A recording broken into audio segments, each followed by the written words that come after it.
La 30e Assemblée générale des sociétés d'État a débuté ce matin à Ouagadougou. 22 structures, dont 3 établissements publics de prévoyance sociale, vont présenter leurs états financiers du au 31 décembre 2021.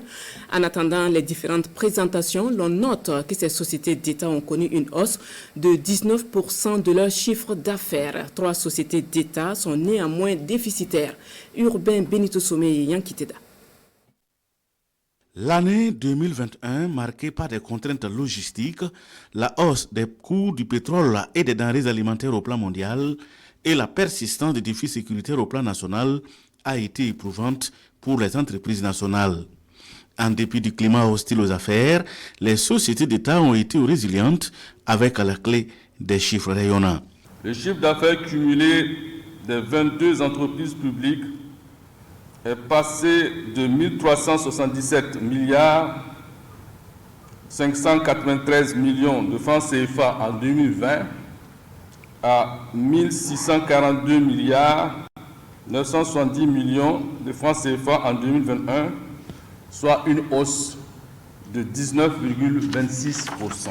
Quant à la contribution directe au budget de l'État de ces entreprises, elle est de 375 milliards 587 millions de francs CFA en 2021 contre 318 milliards 115 millions en 2020, soit une hausse de 18,07%. La Sonabi, la Lonabé et la Sonabel tirent cet accroissement du chiffre d'affaires global au 31 décembre 2021.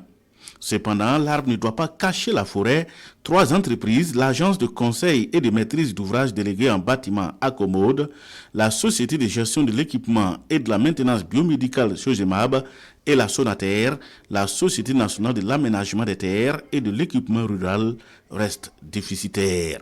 Nous allons examiner les performances économiques et financières de ces sociétés d'État.